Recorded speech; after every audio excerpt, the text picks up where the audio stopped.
Will the young Superboy be able to grow and thrive under the irregular mentorship of Captain Comet? Or is the truth much more deadly than young Clark could ever imagine? Well, let's hop into the pages of Action Comics issue number 1090 and find out what happens next together, shall we? So then, this issue actually opens up with a very fun and very silly little chapter from the Kent family's life, basically the night that young Clark decided to see. How quickly he could fly around the whole world. His training with Captain Comet seems to be paying off because he's a lot stronger and a lot faster than he was before, making the whole amazing trip in just about 24 minutes, which is pretty impressive when we stop and consider that he ran into some major headway in the Pacific and he also stopped to save an Italian fishing boat. What is not as impressive though is the resilience of the material Superman's costume is made of. Going that fast created a ton of friction and he ended up burning the whole thing away, which is just hilarious. And also, yeah, that would probably happen. In fact, he probably did that a couple times before he eventually found the proper super material that could stand up to his regular day-to-day heroic activities. Ma also makes a good crack later about how he's gonna have to make this last suit last, because she can't afford to make him a new one until the next farmer's market money comes in. You think anyone ever got suspicious in Smallville? Hey, Martha came in today, bought a lot more blue and red fabric, no idea what she's making. Now, despite growing by leaps and bounds under Adam's tutelage, for some reason he's MIA from school, calling in sick and leaving a sub. Though in reality, as we learned at the end of the previous issue, Comet has actually thrown in with General Lane and the American government. Though we're still not exactly sure why and to what extent just yet. All that being said, with Adams gone, Clark finally feels confident enough again to start pursuing his personal life again, namely asking out lifelong gal pal Lana Lang on a real date. Also, if you're particularly eagle-eyed, I'm sure you'll notice the Mighty Crabjoy's band sticker on Clark's locker. I love that Superman the new movie is already starting to bleed over into the books. How long until you think he's just gonna be wearing the David Corn sweat costume? Clark is understandably all hyped up for his date and isn't exactly sure what he should wear. Ma Kent says that she figured it was only a matter of time before him and Lana became a more official item. Ma even juices her son up a little bit by saying, hey, you know what, Lana, the way she is now, probably could be hanging out with any boy, but she's choosing you, son, because you're special. Just be your 100% authentic self and I'm sure you'll do fine. Oh yeah, wait, you're hiding a super secret. You can't be your 100% authentic self. Well, just be a good version of yourself and I'm sure you'll do fine. The young couple end up having their date at the Sky Diner. Clark is excited, but he also ends up really second-guessing himself, wondering if the only reason Lana is interested in him right now might be because of his super pheromones. I mean, he has super pheromones, right? All of his other things are super, so why shouldn't this be the case? Obviously, that's not true at all. And Clark, as usual, is 100% overthinking everything. It is with his super senses, though, Clark can tell Lana is hiding something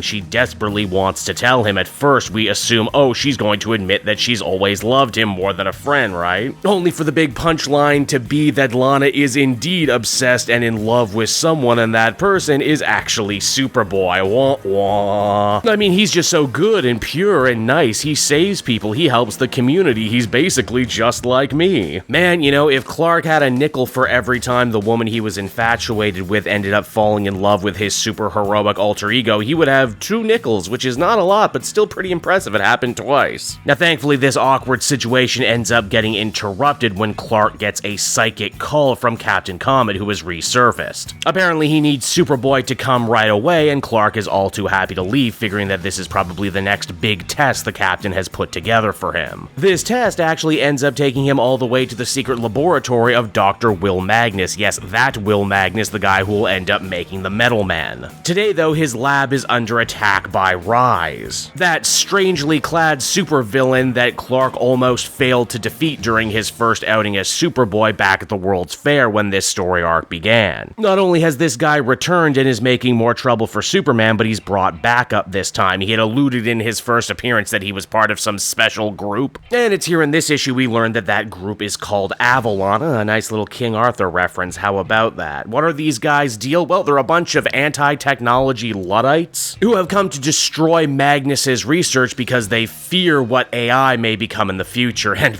wow, I never thought I might actually relate to the villains in a story like this. Look, maybe don't destroy all artificial intelligence, just make sure that it can only do shitposts. The villains weaponize Magnus's prototype robots against Superman, who end up giving him quite the runaround, but worse still is when Rise and his guys attempt to rob Magnus's vault, complete with a whole periodic table full of rare metals that he hoped to one day use to construct his metal men. Here's the thing though, it's not just earth elements in this vault, it's also stuff like Element X, aka, you guessed it, kryptonite. So even though these guys on their own ain't exactly shit, they still end up giving poor Superboy a run for his money. The worst part being the kryptonite is making Clark sick, and he doesn't even truly understand why yet, as he is so early in his career. For a second there, it looks like he's about to win the day by once again grabbing Ray's telekinetic helmet. Here's the problem though, the second he does, the kryptonite ends up coming for him again and hard. Superboy probably would have been a total sitting duck in this situation were it not for the late intervention of Captain Comet, but also Captain Comet's benefactor, General Sam Lane, who, as it's implied in this story, actually did end up playing all of these different forces against each other in an attempt to test the Superboy's resolve. Clark, still being totally 100% naive, simply jumps to the conclusion that the American government are still the good guys and that they've come to help him in this situation, only to find out too late as the comet comes to a close that they actually fear him, his powers, and his do-goodery more than anyone else, which is why they are arresting Superboy. And so that was Action Comics number 1090, everyone, and overall I thought this was a fun, if not particularly exemplary issue. Not that it had to knock my socks off, again, this is the middle of the arc right now, so what can you expect? If you enjoy your untold tales of young Superboy, then you're gonna continue to enjoy what's being done here. It's fun, it's fancy free, it's low stakes, it's very Smallville coded. Perhaps I was just expecting Mark Waid to put in some more Easter eggs, maybe some more road signs for what we can expect in the future. Maybe another curveball or wrinkle as to Superman's new origin story, and again, I'm sure that is coming, we just didn't really get it here in this issue, such is the fall of reviewing issues week to week, month to month like I do. Overall though, I'd give this one a perfectly good 7 out of 10. If you've been enjoying what Mark Waid has been laying down, I think you're going to enjoy this issue as well. Summer may be over, but the summer of Superman continues to go very strong at DC.